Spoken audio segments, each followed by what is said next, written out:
The following episode contains or may contain spoilers. So if you're spoiler sensitive, maybe beware. Yeah, you sensitive people. Get out. Oh, get in. I have so much to say. I do too. Oh, great. Well, Hey, look, we get to attack Noah now. It'll be fun.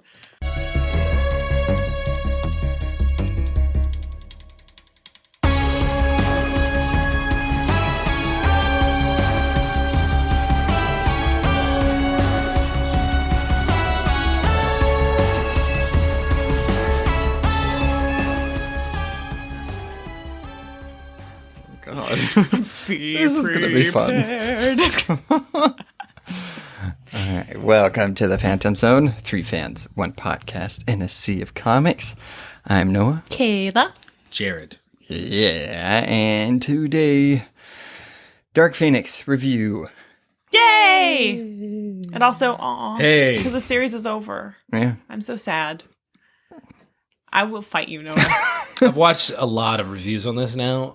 And can I just say real quick that the reviews, I see what the reviews were trying to do. Yeah. But they really weren't that good. You know, Most I felt of like I mean, because I watched it and then I was like, that wasn't as bad as people were saying. So I didn't actively seek after I'd watched it what people are saying because I knew it'd probably just make me mad. So I guess that's a good point to start on with the whole Rotten Tomatoes assumption and how you view a movie going into it. Well, because I remember us talking about it before any of us had seen it. I think Noah was like, look at the reviews, guys. It's not getting great reviews. Or Jared was, and Noah was like, well, I didn't expect it to be that great, blah, blah, blah, blah, blah. Yeah. But we always start out with our movie reviews by saying, go in with an open mind, please. Yeah. Yep. Don't let critics or your friends or whatever tell you how the movie is before you've seen it. Make your own choice while sitting there watching it. And read the reviews. Yeah, exactly. Don't look at that percentage because you don't even know. Not that no one knows, but people don't seem to understand, and it's so frustrating what Rotten Tomatoes is. Mm-hmm. Again, it's an aggregate of good versus bad movies. It doesn't tell you the intensity, so it will not tell you how bad a movie or how good a movie it is. If this thing got 20%. I think it's been slowly rising, but when I first saw it, it was 19%. Yeah. And I think now it's at 23%. But most of the critics probably gave this it was okay, not so good. Yeah. They didn't give it this is the worst movie. Some people did, for sure. Yeah, so there was a good percentage of people saying that this was just Last Stand 2.0 with minor improvements. Yeah, I mean, I don't agree with it. I mean, when I initially said that to you guys, I was just surprised because that's such a low score, and I don't usually take Rotten Tomatoes to heart, but it was just surprising to be like, oh shit, that's people are disliking it to that intensity. Yeah, I was like, that's really bad. I mean, because people in this culture are definitely going to mention it and definitely going to be like, well, I'm not seeing it because of that, which is really stupid. I agree. Half of those reviews, if you read them, especially with pop culture stuff, they don't know what they're talking about half the time. Well, this is a big sphere, and it's hard to know where to begin talking about this because there's so much context that affected it. Yeah. Mm-hmm. So one thing that I think is unfortunate but almost unavoidable is not just that Endgame came out. Yeah, and this is being compared so much to Endgame, but also the MCU, which was a very well managed over 11 years sort of period of time. Very clearly, the X-Men franchise from Fox wasn't. Yeah. And so people are treating this like it needs to be tested. Continuity, people keep mentioning that. Yeah. They abandoned that a long time ago. I agree. It sucks. Yeah. But within the X-Men movies? Yeah. I don't even. Well, just like in the comics. Yeah. Which is why I'm okay with it. I guess they were true to the comics in that aspect. To the source material. Yeah. I mean, I don't know. I mean, I have good hopes that once it finally gets into the MCU that it will be better. Well, I guess we can talk about the future of the X-Men movies at the end, if that's all right. And then we can talk about maybe what we liked or didn't like about the movie first. Mm-hmm. Okay, great. That's what we typically do. Yes, this is what we do. I was just so kind of frustrated with the whole Rotten Tomatoes thing. No, for sure. I'm glad we mentioned it up top because it was driving us mad. We all like the Sophie Turner thing. Oh, she was so pretty. She was so good in this. Mm-hmm. Right? I mean, I don't... To say she carried the film would suggest that the film was successful, which I don't think it really was. But she was really definitely good one of the characters that carried the film. I was Yeah, I mean, I think she was much better in this one than Apocalypse. She had more to do. Yeah, I mean, you really got to see her act. Yeah. She didn't really get to act in Apocalypse. I care about Jean now, guys. Which is a good feat. Yeah.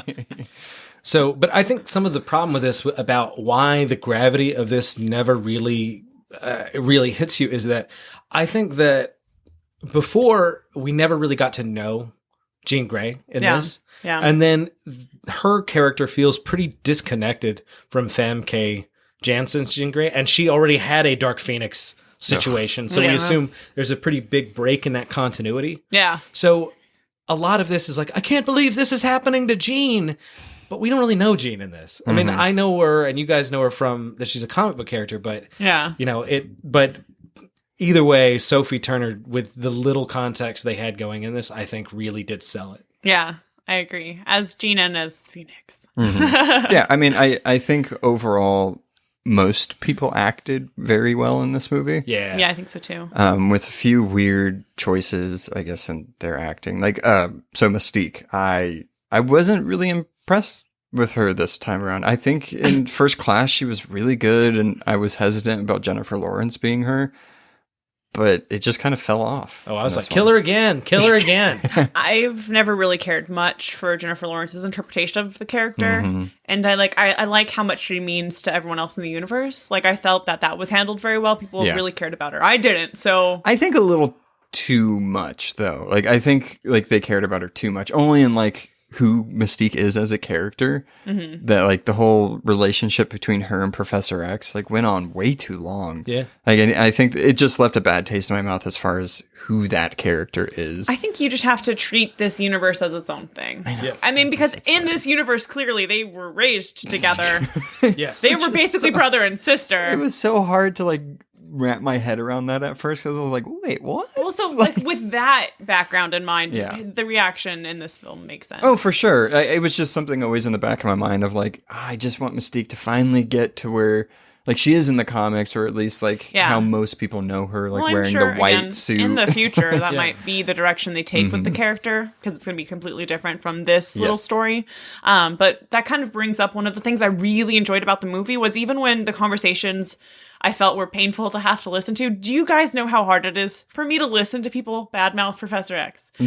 People were mean to Charles Xavier this whole movie, and I was so upset sitting there listening to that.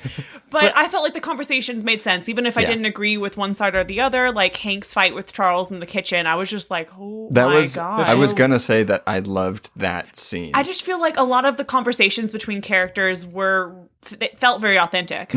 Before we get off of Mystique entirely, I mean, I just wanted to say, like, it feels like they took the Mystique out of Mystique. Yeah. And that bothers me because it's like she's this badass ninja assassin-y, dark, you don't know what she's doing sort of character. Not in this universe. No, well, the thing, she's flirted with us. So Days of Future Past. Yeah. Where she's the assassin trying to kill the president. I'm like, okay. That's where I got confused. Well, but she was obviously brought back to the X-Men as their trainer in the end of Apocalypse.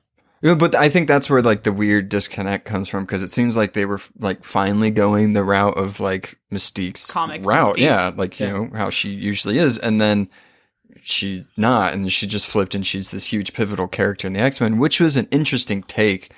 But it's like, I guess you had to throw another X-Men in there because you didn't have Wolverine. Well, that, like, and that's the issue that I'm trying to get at. Was your point is well taken that according to the logic of the thing they set up, she moved into this kind of domesticated direction. Yeah. But the problem is that like it's not so much I want it to be so true to the comics. It's that like I don't want them to in this like adaptation to avoid what makes her cool at a basic level. She was like Hillary Clinton in a pantsuit in this. Where I was like, this is like not, I mean, it's not bad. Like, as a matter of fact, there are plenty of characters that I think fill that kind of like very nurturing matriarch kind of character. Yeah. But it very much feels like put, a circular peg into a square hole, and which is why they ended up killing her. Like, the first there act. had to, yeah, I mean, I liked, this is going to sound weird, I liked how they killed her instead of Scott.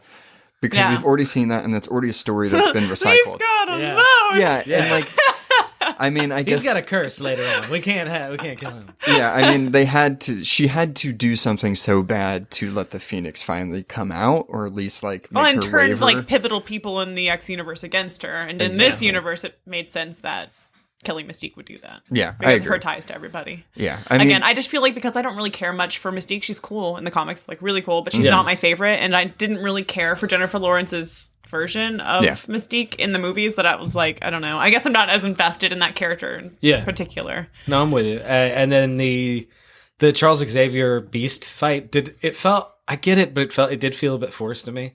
I actually really liked it. Yeah, the acting's great, but what I mean is like there's a kind of logic about like, remember it's like the Sokovia thing in Avengers or is it Captain America: Civil War, where the idea was it's like you guys should be more responsible and you're responsible for all these deaths. And my head like, no, they're not. Yeah, They people died while they were trying to save the world. More people would have died. And in a similar thing, like, you should have known. It's like, well, I think he actually did the right thing. Hey, like I'm saying, I will take any slight against my boy Charles Xavier very personally. Wait. So having to listen to people yell at him the entire movie going, all of this is your fault. You're a terrible monster person. I'm like, shut the fuck up. And that's what I mean. They should have thought this through a little bit better, because the feeling is like, okay, we need to make Charles Xavier responsible and negligent. That's what we want to produce. And it's like, she's a 6-year-old that just killed her mom because of her mutant powers, and her dad abandoned her. And so I think he's like psychologists would agree that you shouldn't probably block things out. You should deal with the trauma. So I think most experts would disagree. But she's got a gun in her mind. That's what I'm saying. Like, I agree with you. I just feel like when 6-year-olds can kill their parents with a thought. But I think Professor X's whole thing and what he wanted to do was to help them and to control their abilities. So for him to just for him to just completely cut that out, fucked him over in the end. Like, it was a weird thing for him to do in the first place, because that's what he doesn't stand for. Why was he changing somebody when he should be helping them? Well, I feel like I'm not against that. Talking about like Charles in general, I feel like all of Mystique's critique I disagreed with, but there is a certain like arrogance or like self-righteousness to Charles Xavier's character in the comics and in the movies that I'm like, okay, so you're touching on like the not noblest aspect of this character, and that was interesting. And again, I love Charles. He's one of my, if not my favorite character, but I feel like that they handled that really well. Again, Raven's thing of going like, oh, you just are using our team to get more medals and airtime. I'm like, well, I completely disagree with that altogether. But I mean, there is a certain arrogance to his approach, like the savior aspect, self-righteousness, that I'm like, okay, they handled that pretty well. I think like that's how she saw it, which is fine. I mean, if she sees, they originally were supposed to be like advocates and like making mutants like seem not scary and stuff, but then he's like putting suits on them and being like, we're like the president's best friend now and stuff. It's like, well, this is weird. Well, like, but then they just his try to kill us. argument was just like, they're 1 second, 1 day away from turning on us, and this is the way that I think I can handle it. Like, this is the way I think this will keep us in their good graces. I was like, yeah, it sounds like he's right to me, guys. Well, I mean, but for the most part, I agree with Charles too. Yeah. The way Mystique handled it, I think, goes with her character, though. Yeah, exactly. So, that's why I'm like, the paranoia, even when people are arguing and I don't agree with what they're saying, I'm like, I felt like these conversations felt very true to who those characters were. Yeah, sure. Yeah. So even if it was uncomfortable to watch, people being mean to my boy. So, yeah, I mean, I think Sophie Turner did a good job in this movie. She really was the standout for me, at least. They didn't kill Quicksilver, and I was super afraid they would. Yeah, I was happy about that. He alive! Although we didn't get a cool Quicksilver scene. But, yeah. So, but they did do what they always do to the Flashes in a big event type thing, is they just knock them out in the beginning of the fight. They're too powerful! Yeah. Just knocked him out, and I was like, oh, okay, well, I guess he's done for the rest of the movie. Yeah. Ooh, we're still talking about what we liked, right? Yes. Speaking of awesome things, the fight scenes were super good, in my opinion. I really loved the action scene, especially, how can you not mention the train scene at the end, when Nightcrawler went all badass and poofy and stabby and Magneto started throwing around stuff. It was so cool. I was waiting for that Nightcrawler moment, because he's one of my favorite characters. Murderer Nightcrawler? Yes, and whenever he gets pissed, that's when like his cool shit comes out. I mean, just as far as like what they've done in the movies so far, and like in the comics when he gets like really mad, that's when you really get to see what he can do instead of just transporting people around. because he's a formidable foe. Yeah. For sure. And I think a lot of people... just look at Azazel in First Class. That is true. But as soon as, like, that guy died, I was like, oh shit. I know, that was so sad. Yeah. It's a great scene. I do think it's funny how with Batman, there's this huge debate about whether he should kill anybody. Oh, yeah. But then there's things like this where it's like Nightcrawler sees a guy die and he's like, I'm killing everybody. Yeah. And that's fine. Yeah. Okay. No, that's fine. I actually don't care either. I just think I was like... It's funny who they pick and choose, like which characters will kill and won't kill. And I have to think he didn't have a principle about killing in the first place if that was... Like, I just met a guy, he was nice to me, he got killed. Everybody's going to die. Wasn't he fighting, like, this is going to be some philosophical shit. But, I mean, wasn't he fighting, like, these weird alien thingies? He wasn't, like, murdering people or other mutants. Point. That is a good point. I don't think he kind of viewed them as on the same real level. People. Yeah, exactly. Yeah. They probably felt the same way about the mutants. That's what Loki feels about all of us. Yeah. I was really glad that I don't know what the original climax or the ending of the movie was supposed to be because they changed it, apparently. Yeah. But I'm really happy with that train scene. Yeah. It did feel different than the rest of the movie because the action scenes were so quick and fluid and like really well thought out. And then the ones prior to that were kind of like, meh. I thought they were pretty cool. Like when they were trying to visually, get into they the looked building. really cool. Yeah. And it was like storm scenes were cool too. I was happy with Storm finally. The train scene wasn't, was it the same director? Or was it? I don't know. I have no idea. I had read something about that reshots and they brought in somebody else, but I don't know if the director. It was also his first. I can't remember the director's name. It was his first movie. Oh, really? Yeah, which I think was also an interesting choice. That's not a bad movie for his first movie. Yeah, but it's maybe not the best choice to do a finale. Well, and that's a good point. I didn't feel like this was a finale. We're still talking about things we liked, unless we're done. Oh no, but the train scene. Yes. The train scene is really, really good. Yeah. Thanks, Jared. Well, no, I'm saying what we're saying is under the train scene, and we still did like the train scene. That's what I'm saying. Yes. Yeah. Well, and then I thought Trains are good. the brawl in the street when they were trying to reach the building that Jessica Chastain's character took Jean to. That was, there was definitely really cool. Like, even like the subtle moments too, where you had Jean and Magneto, like, pretty much trying to control the same helicopter. Yeah. I was like, ooh, this is real intense. This is cool. I just thought it was crazy because Magneto was struggling and Jean was just like, la, la, la. Yeah. Yeah. I thought that was really cool. Like moments like that where I was like, I didn't know I wanted that until it happened. Yeah. And then you're like, that's how I feel about Scott Summers saying, if you touch her, I will fucking kill you. I was like, I love that so much. I'm so glad you brought that up. I think they should have gone further with it. I think you should have been like, if you fucking touch her, I'll fucking kill you, motherfucker. And then every scene after that, he should have just said fuck a lot. I don't think they've ever cursed, aside from obviously Logan and Wolverine movies. I don't think they've ever cursed in the X-Men movies like that. No, he did. Logan said, get the fuck out of here. Really? Oh yeah, in First Class. Oh, yeah. I guess I'm just used. I think he said fuck off. Yeah. I'm just used to Logan cursing, so it definitely wasn't a surprise. But when little Scott did that, I was like, I know, but I was like, oh yeah, that's his girlfriend. He loves Jean very much. Yeah, they should have just kept going with it. And like at the end, how are you doing, Scott? I'm fucking great. Oh my god, fucking awesome. I can't. That train fight. That train fight was so fucking cool, guys. You go, Scott. I think that's all the good I have to say. Oh, well, I have one more. Okay. The acting, too, I know we said generally good, but I didn't think anybody was a weak link in this. That was really impressive. Michael Fassbender. He's always good. So good. Yeah, I don't even think it's worth saying that he was good. I feel the same thing about James McAvoy and Michael Fassbender, I think, are just fantastic, which is one of the reasons I'm so upset that they're not going to be going forward. I was just like, they're so great. But that leads me to one of my favorite parts, which was Eric's proposal at the end. He was basically like, marry me, Charles, my love. Move in with me. That's how the series ended. That's how the whole franchise ended. Eric going like, move in with me, darling. Did I miss something? Did you not stay until the end of the movie? Wait, the very, very end? I mean, yeah, when they were in Paris. We saw that. Yeah, I just didn't know it was a romantic thing. Yeah, that's totally obviously what happened. Okay. He followed him to Paris and was like, move in with me. I read it platonically, but fair enough. I'm not gonna. Well, yeah, I think that was the point. When I saw that, All right. Can we get into the bad now? Yeah, sure. So, speaking on that scene. Oh, I get to fight you. Oh, sorry. When I saw that scene, it immediately reminded me of Dark Knight Rises.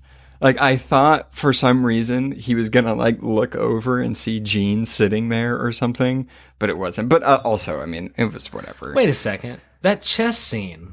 Yes. That was a reference to the first movie. Yes.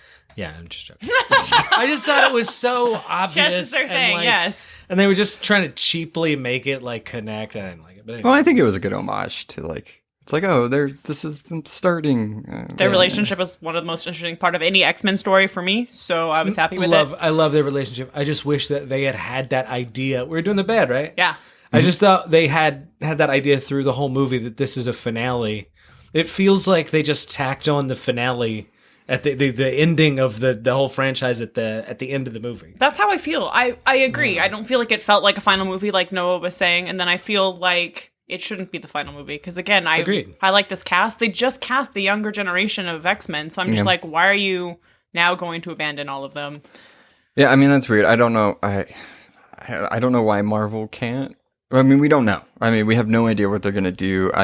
Maybe they're not thinking of introducing him anytime soon, and then those people will be older, or... Well, even then, I feel like them being aged up would be fine. To like what they usually are on the comics. Exactly. Yeah, that's a good point. Please keep the same actors.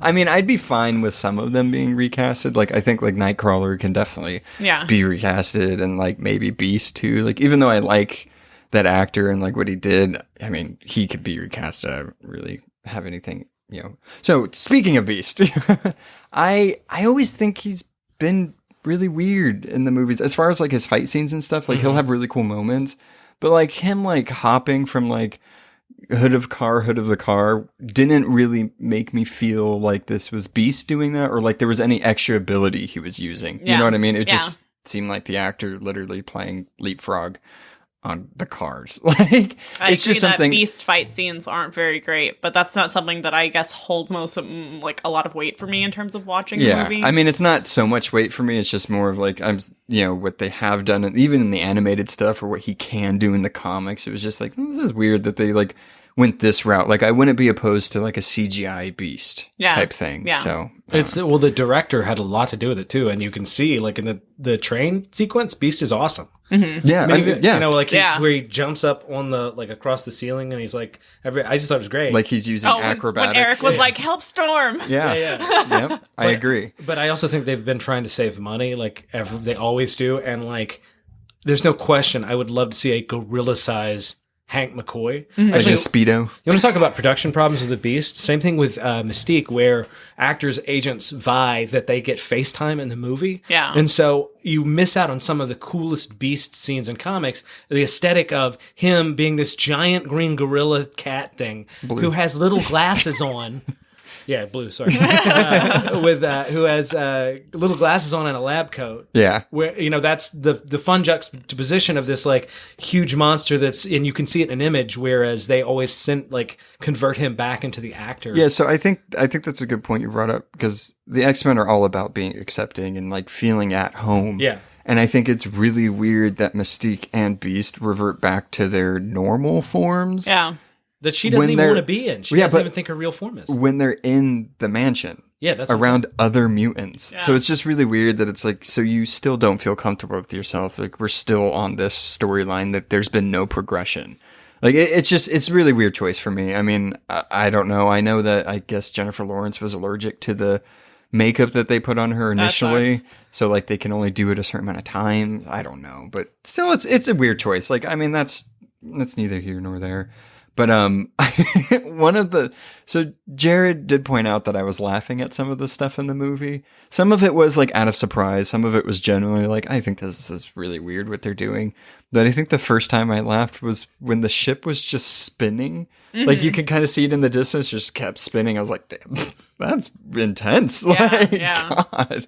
But yeah, I mean, that whole scene was weird to me. How did they breathe in space?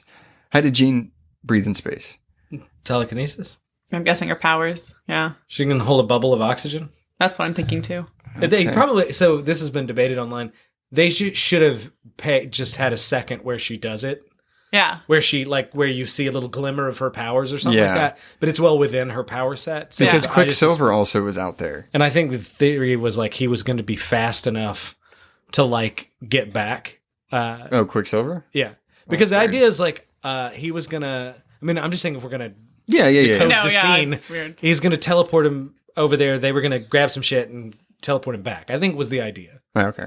I don't know. I mean, that's odd. Yeah. I don't think air works that way, but it didn't communicate. They didn't communicate that very well. Because I think the thing that threw me off with it was because they put Nightcrawler in like a helmet and like taped it up. Yeah. So it's like, why'd you do it to him? But then I don't know. It was just a weird choice for me. Like it was just so blatant that like, oh, he can't breathe in space, but these other two characters can. Yeah. I don't know. It was just a really weird that was weird. Messy scene for me. I have another question for you guys. Why isn't the Phoenix always a big firebird? They always do this. It was at the end. At the end, and just like they did in First Class, or no, what was it? Last Stand, Middle Distance. I don't know. Well, they did it in Age of Apocalypse, which I think everybody forgot that she turned into the Phoenix. Yeah, in that movie. But what I'm saying is that they do this a few seconds. Yeah, it's like an appearance as a big bird. I just don't get the reason behind it. Like, why isn't it always fire? Well, it was this weird liquidy shit. That's what I said initially too. I was like, why is there no fire? Like, I don't understand. Like, there was it showed that she was hot and like she was emitting heat, and like when she got upset in the forest, like there was like burn stuff, like singed. Yeah, so it's definitely hot. Like, there's some type of fire or heat going on, but it's also like the ether mixed with like heat. I didn't get it. Yeah, it's a weird choice. It's not that important to the movie. It's just so curious to me. Well, because then it begs the question, it's like, why are you calling her Phoenix? Like, the reason why I would assume that they called that force Phoenix is because it's a big firebird. So it's weird that they're like, you're the Phoenix now, you liquidy red emitting person. Yeah. Metaglobin is not as good a name, I guess. I don't know. This is funny. But Dazzler, I remembered that she was in that. Yeah. I was super happy about that. Even though it was like such a short little scene, I was just like, that's amazing. And they used the same lyrics from the original Dazzler. Mm-hmm. I didn't even know I liked Dazzler or needed some Dazzler until that scene. Yeah. I had this, I was like, oh, Dazzler! Yeah. And it also goes to this other thing that it was super annoying to me about the Last Stand. It's so sad how much this is like Last Stand in a certain way. Again, I like it better, but there are all these. There's this roster of amazing mutant characters, and when Hollywood decides sometimes to adapt this, rather than be like, "Oh, we haven't really had a cool Avalanche," or we haven't. I mean, that character, or or Omega Red, or something like that. They're always like, "Let's make our own ones." And so we had Dreadlock Guy.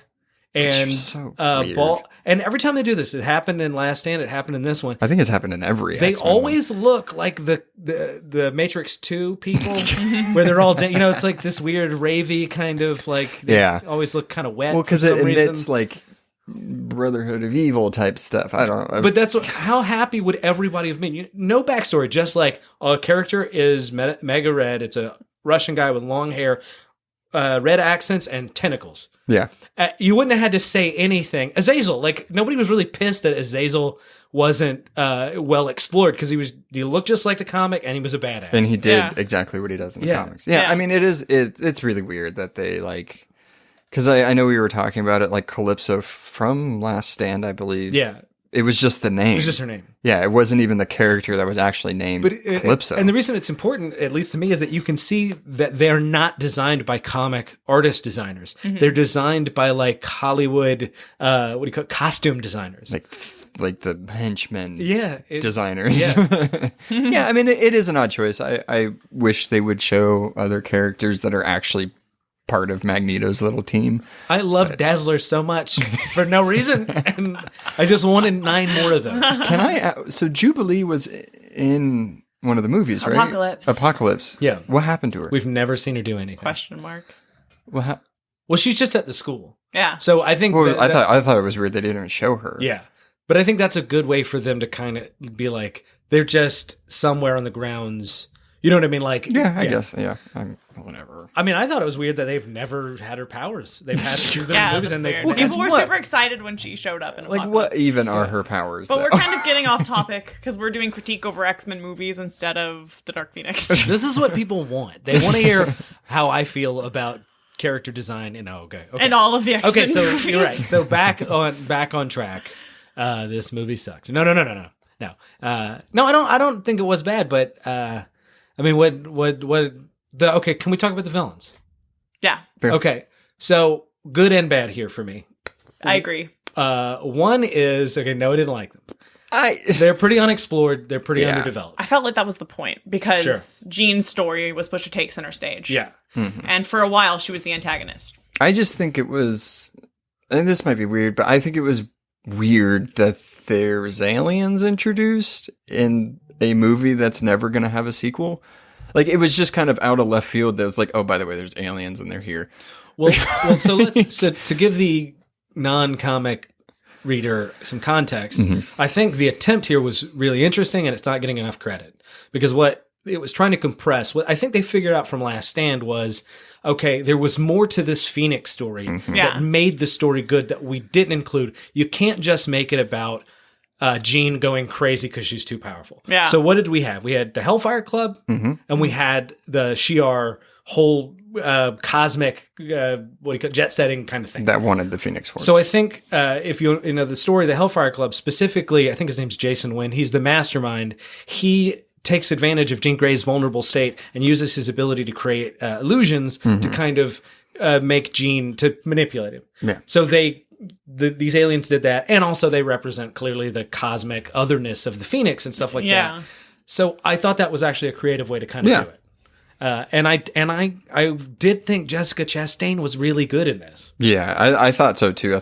I was really surprised she was in it to begin with. Yeah. And then I was really happy with her performance. I just feel like for what they wanted those characters to represent all of that was fine. They're not my favorite part. They were relatively weak in terms of antagonists, but I think it was because they weren't supposed to be the main antagonist. Yeah. I agree. Yeah. I mean, I'm completely happy with them too. I thought they did their job and they were there to do whatever. I just initially I was like, oh, there's aliens in this. Okay. It looks so creepy when they first got there and what they can do. I have an irrational fear of little aliens? green men. Yeah. And when I saw that, I was just like, I hate this. So this is a horror movie now. But I did think that they were a bit amorphous, and that wasn't a strength in both power and look. So you can't really tell what they look like. I'm okay with them being kind of body snatchery things. Even when they show their forms, though, you get barely a glimpse at it. But okay, I will go with that. But then the power thing. So she does that weird twisty thing, like abdomen twist, but then never does it again, and none of them do it. And it is they do it at least another time. Yeah, they did it at least 3 times. But in the train fight, just running. I guess they could have just done it to all the X-Men. Yeah. Or somebody's fingers or something. I mean, the point is I didn't want it to be like this thing that they could kind of. It's like old Superman comics where you can kind of do a thing for an issue and then never do it again. Yeah. I think they just needed to make room. It was a cool thing that they thought of, and they're like, okay, well, we can't let them go overboard with this type of thing. Can't actually let them kill all the X-Men. Yeah. Well, now you guys are saying it I'm advocating for the deaths of the X-Men. I don't mean that. Well, they all died anyway. They're not coming back, so whatever. They all died. I did want to say, sorry, I should have mentioned this in the good. I really liked that in this one, it showed Jean struggling between herself and becoming the Phoenix. Yeah. Which was really missing for me in Last Stand. I know they showed a little bit of it. She was off screen and you were left to realize all of the horrible things she had done. But exactly. They didn't put Jean center stage, and they should have because it's her story. Because you would see her and she would that whole scene where she kills Charles, and she's at first she's kind of listening to him. But then it just flips super quick, and then she's like, yeah, I'm going to just fucking kill you. Or she uses her relationship with these people to just be evil and get at them. Oh, don't kill me. And then she's like, fucking die. And it's okay, well, you're just Phoenix now. That's not sympathetic at all. Exactly. But I thought this one, especially after she killed Mystique, and she's sitting there trying to get the blood off of her, I was just like, ooh, that's really upsetting. She's going through a lot. Yeah, so it makes sense that she tried to find a home. She tried to find people that, would take her in, and she just couldn't handle it. So it makes sense on why Jessica Chastain's character was able to get to her that way.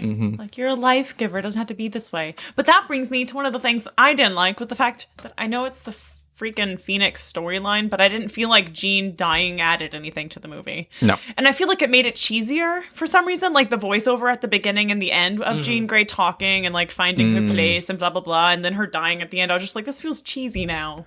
Yeah. I feel like if you would have leaned into the whole like resurrection aspect of the Phoenix and her coming back, like her powers, you know, like before the Phoenix Force leaves her, like reassembling her or something. Well, I think it was Yeah. Well, I think it was hinted at though. Because in the very last scene, you see the Phoenix flying in the sky after Paris. That's what I'm clinging to. I just feel like her dying again made it a little cheesy, and I feel like, I don't know, another woman dying after she's found a family, yay. But that's why this story is so overdone. I agree. A lot of comic book readers and stuff know this always happens. Like, most of the time, I mean, now they're starting to do more of the thing, like, if you reject the Phoenix, then you can expel it and it will go away for some... you know, however many years, like Rachel did or Hope did in Avengers versus X-Men. And I mean, you could do that now, but most of the storylines, it's like they have to die to get rid of the Phoenix. And it's like, yeah, we got it. We know. Like, exactly. This is done. Already done. I think it's also just, it feels kind of rushed, this whole movie. Yeah. It feels like it's way too short. And I think that there's this, I don't know, belief or hope that any story can be adapted to a single movie. And I just don't think that's justified. And I think they're smart when they don't do it. Yeah, I agree. I feel like obviously Phoenix story is done too many times, both in and out of comics now. But I mean, they just introduced these Jean last movie and she didn't get much to do. So the fact that you're also like, now the emotional weight is her connection with all these people and her struggling. Right. It's like, I feel for her as an pathetic human being, but it's also like you didn't get to know them as a group very much. Yeah, and I think because I had mentioned to him, and I get when we talked about Storm, the last time you really saw her fully in a movie, she was a villain or whatever. She was with Apocalypse, and then she went with the X-Men, and obviously she's good. But I felt like with her, you didn't even really get to know her either because she was just a villain in the last one, but now she's part of the X-Men just because she's usually with the X-Men. Yeah. So with her, I was just like, I'm still not like invested in you.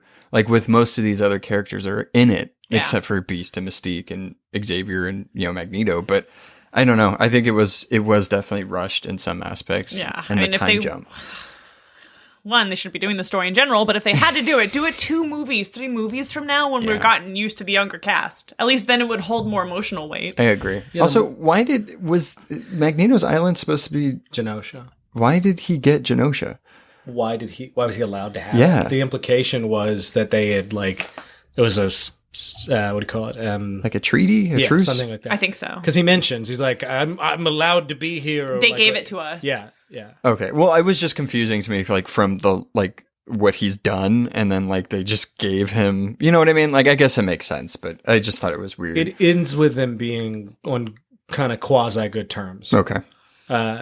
Days of Future Past, and then he goes into seclusion and the whole Apocalypse thing, and they kill Apocalypse, but nobody knows about that, so there's no reason to. Does that make sense? Yeah, be like, he helped Apocalypse. The government doesn't know that. I think that's why I'm all this timeline-y stuff and the ins and outs and futures and past. And I'm just like, what happened again? What do people know and what do they not know? They really don't care when they let Magneto and Xavier go off to the sunset and Beast be headmaster, but this is supposed to mean the same continuity, so it's just like, what?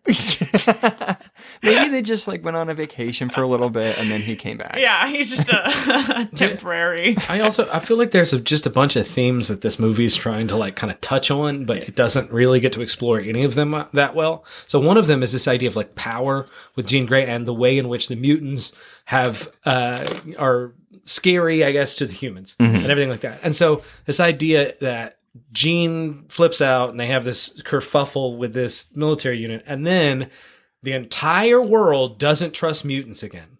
Yeah. And I thought that was pretty unjustified. It's the stuff she does in this, it's not nearly as bad as half of the shit that the humans have just seen well, at least in Last Stand, too. That's what I'm saying. So there's this sort of feeling where it's she roughed up a couple of military dudes and destroyed a couple of helicopters. Well, I think like a lot of people in that neighborhood like saw what she did also, and like she killed Mystique, and like she was destroying houses, and like I don't know, it's fear culture and like all that stuff. So I mean, I think it would make sense a little bit, but I understand what you're saying. Like the general public doesn't even know what's going on. I think it's somewhere in the middle because they made a pretty big point of going like the X-Men like that were going on missions were super super famous. Yeah, like they were like household. Yeah, exactly. Toys and like little kids cheering for them. So I feel like seeing one of those heroes do all of that stuff, it just led them down to fear. Like I think it just goes back to Xavier's line in the beginning, though. Like we're one day away from like a bad day and all of this going to shit. It's like, it happened. So give me a bigger or worse day. I feel like because Magneto picked up like the Golden Gate Bridge. No, the stadium. The stadium and lifted it, and it's like this huge moment. The president's nearly killed and everything like that. And I agree. This is bad PR, and I think the logic of it does make sense.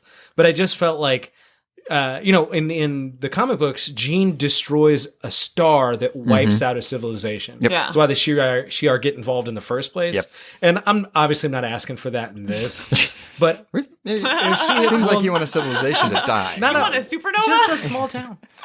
Just a small town. But yeah, I mean, and I shouldn't even say like, oh, well, that's what I really want. It's just I feel like to give the kind of like danger of her that like at one point she's like, Magneto's fighting with her to control the helicopter, and it just felt like most of the X-Men could be like, I think we can all control helicopters, right?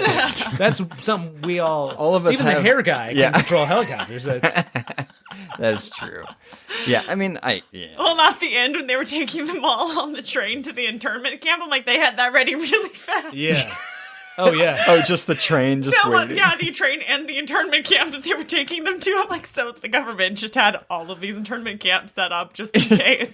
I mean, that's pretty shitty. I wouldn't put it past them to do that. No, I mean, that's why I'm just like, fearmonger culture and shitty politicians. That's not a big logical leap.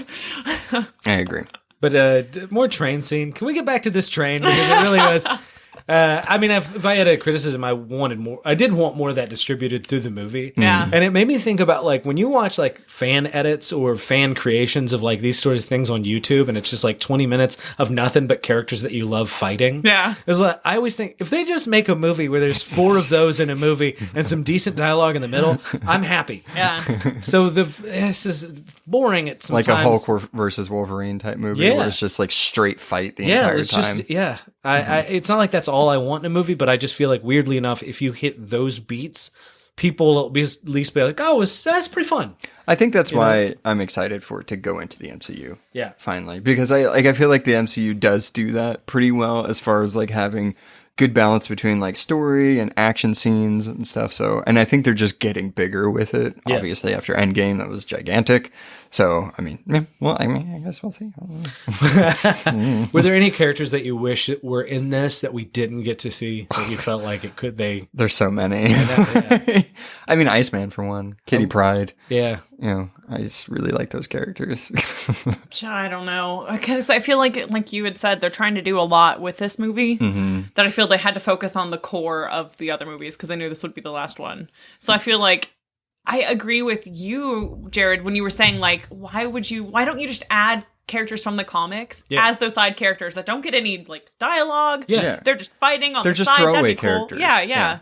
Because they're doing it anyway. Yeah. They have side characters. Make them ones that we're really excited to see. Or at least Easter egg type things. Absolutely. Yeah, that's all I'm really talking about. Yeah. And so I feel like in that way, they could have added pick anyone from the X-Men comics, honestly. But I don't think there was enough room for another main character. Yeah, agreed. That's true. I mean, I think like if Iceman was in it from the beginning, it would make sense. But yeah, if they were to add, I guess, some big names to this one, all of a sudden it would be a little odd and a little more crowded. This is crowded. And also, you don't know Jean because we barely know Jean. It's like... Scott doesn't even really know her. Well, a good example of this is in X-Men 2. Colossus shows up for just one scene. The guys go in, the soldiers go in, and to the kids. Oh, right. And then he just armors up. So cool. They shoot, and he like beats the crap out of them, and then he's like, "I'll help them go," and everybody was happy with it. Yeah. I mean, people were like, "Oh, I hope we get to see more Colossus in the future," which we do. Which we actually do. Yeah, but I don't think anybody was like, "God damn it, it's bad that he was in this." Yeah. Yeah. I mean, I think so. Yeah, it's weird to think that there's been 12 movies if you include the 2 Deadpool movies. Yeah. In this X-Men little universe that they've created. Yeah. But yeah, I mean, it's just weird that this is a finale. Yeah, I want to get to that. But what would be really funny, though, is that in the train, if they were starting to get, like, overtaken and everything, and then, like, another blackbird like flies down and like 30 of the X-Men. So I was like, oh yeah, I forgot we have 30 other people that are also on our side. So let's go ahead and That's true. Yeah. It would never happen. It would just look really cool. They should have had a Deadpool cameo. They honestly, were cameoed in Deadpool, so I know. Yeah. I loved that. That part's so funny. But as far as finale, because we kind of skirted this issue a bit and mentioned it, I think there is no way to do a finale for this. The franchise was so disconnected. It is very disjointed. So actors who are a huge part of making this franchise be a thing were no longer like gonna show up. Wolverine isn't in it, and I understand. I'm happy that there's X-Men movies that don't depend on him, but at this point, it's like having an Avengers finale that doesn't have Tony Stark in it. It just doesn't. Yeah, I mean, it can't be the real finale. That's why all Avengers movies going forward are going to be garbage. They're going to be weird because Tony Stark's not there. To be honest, I don't know how he built the franchise in a box. I think it will be fine. We'll be fine, guys. No, it's never going to be okay. Again. But it just to me shows the futility of trying to think about this one as like saddling it with all this responsibility of really. And it's like it just needed to be a good movie. I think that's what, I feel like that's where the negative reviews might be coming from. I'm like, if you just go in as like, this is an X-Men movie, that's kind of fun. Yeah. Then I feel like I think they fine. were trying. I think a lot of the critics and people, before seeing it, I was like, okay, this is a finale. I want to see like how they end this out. But once you see it, it's like, okay, they were not making it a finale. Yeah. They were just, or in some aspect, not like of the entire X-Men together, but just their story that they've told so far. I don't know. I mean, it's not a finale. It's just a movie. It's just another story in their timeline. And then exactly. That's it. It's no ending. All right. So we'll round it out with, I guess, just how you felt about it in general. Yeah. Overall impressions. Mm-hmm. Yeah. Maybe like 1 out of, or like, I always struggle. Like, what's the best metric? You want to just do it, give it a grade, A, B, C, D, that kind of stuff? Yeah. I think that's. I'm going to give it a C+. I was going to go with B-. Yeah. Yeah. Because I honestly think, judged on its own terms, it's pretty fun. It's got some really big moments. Honestly, I keep mentioning that. I think the train sequence. Oh my God. The train, guys, have you seen the train?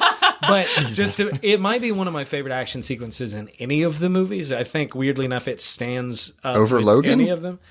One of my favorite. I'm not saying it's I'm not saying it's better. I was like, what? Yeah.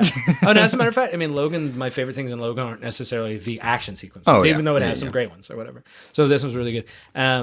So I give it a C-. Okay.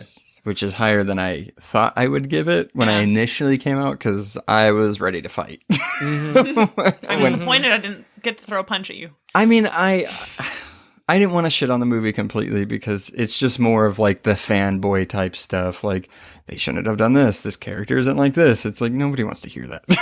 You and I had almost the exact opposite thing, because when I got out of the movie theater, I was like, I liked that. And then the more I thought about it, it was easy to accrue. It's like, yeah, that was weird. This was weird. That was weird. Whereas it seems like you kind of... Like, I didn't have high expectations going into it. I was like, this just needs to be a good movie. And then when I got out of it, I was like, it was lower than I thought it would be. Yeah.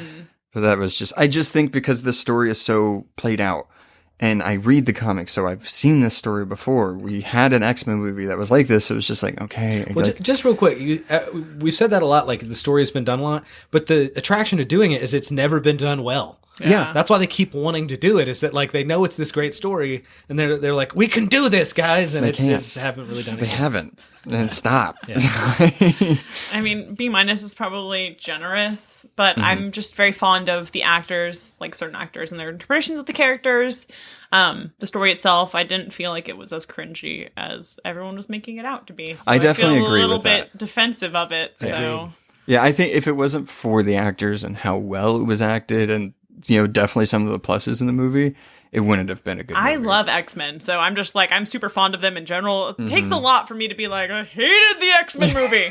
So I really didn't hate it. No, they didn't make me hate it. Yeah. So I still really like the characters. This wasn't Last Stand. It was much better than Last Stand. Yeah. But it was Last Stand 2.0 as far as how the story played out. Yeah, I think the story was more put together than Last Stand. I think Last Stand was sort of moving in like 3 different directions. I feel like the simple adjustment was just focusing on Jean in this story made a big difference. Not focusing on like Magneto's and Charles's. I don't know. I don't even remember what they focused on in that movie. Wolverine. Yeah, that's true. The answer to all of the original movies is they focused on Wolverine. Which I thought, like, really, in the first 2 were really tight and sort of vantage point of the movie. So focusing on him a little bit makes sense. Once they get to the 3rd one and they're trying to tell these other stories, it just makes less sense. Yeah. And now it's sort of like, why am I only talking about Wolverine and the Cure and trying to figure out the Magneto thing while she's the Dark Phoenix? Yes, it's very difficult. Yeah, and they introduced a lot of characters in that one too. Yeah. I don't know. I'm a fan when they don't focus on one singular character, when it's a huge team of characters. Yeah. Like, it makes sense, like, especially in the first one, like, having some vantage point of, like, somebody figuring out that there's a school that's already established. So that makes sense with, like, Logan and then Rogue in that same aspect. But then, like, when the second one came around, I was like, okay, and another Wolverine storyline that's interesting because he was intrinsic to, like, capturing the X-Men or, like, you know, being a force against them. But then when it just kept happening, I was like, okay, like, we get Hugh Jackman's great, but, like, I want to really see. Is great, he is, and I don't, like, it's hard to be like, I wish he wasn't in it more, but I also liked that he was in it. Yeah. So it was just, I don't know. It was just more of, like, just figuring out that good balance. He could have afforded to been in there less. Yeah, yeah. So I didn't miss him in this one, if that makes sense. Like, I was glad that it actually focused on another character, Jean specifically, with her storyline. Yeah. So, yeah, I was happy with that. I think I've only not liked Wolverine Origins. I forgot that wasn't even a movie. I was looking at how many there were, and I was like, oh, shit, I forgot about that one. It's the only one where I've been like, I just hated this. I think that sucked. There were some good moments, but yeah, it was really weird. Yeah, so, yeah. I'll put this in the bottom half of the X-Men movies that I've seen. Dark Phoenix? This one, yeah. Okay. Bottom half, but still closer to the middle than the last. Yeah. I would put it in, like, if it was split down the middle, I'd put it, like, at the bottom of the upper one. Like, so the kind of, like, one step up from you, or you're the opposite. I'm doing straight in the middle, guys. So, Okay, I mean, I guess that makes sense. It's right in the middle. Well, did you like this more than Apocalypse? Yes. I don't know. I kind of like them about the same for different reasons. I didn't dislike Apocalypse. People hated Apocalypse. I didn't like it. And I'm like, I liked Apocalypse. So I didn't watch it in theaters, which I don't remember why, but I had seen some of it and I was like, oh, this is weird. Like, I wasn't into it, and like I had to watch that movie in like increments. Like, I was never able to like really sit down and watch it, and then I fully watched the whole movie and I was like, yeah, I didn't miss anything. Like, that's how it felt to me, just because like there's so many like new characters introduced and then they were gone, and then it was just, I don't know, it felt like a weird movie to me. It felt like a filler in a weird way. I get that. Yeah. I just feel like the acting in these movies was really good. So I'm just like, they carry a lot of it. I agree. Stop hating on X-Men. Okay. I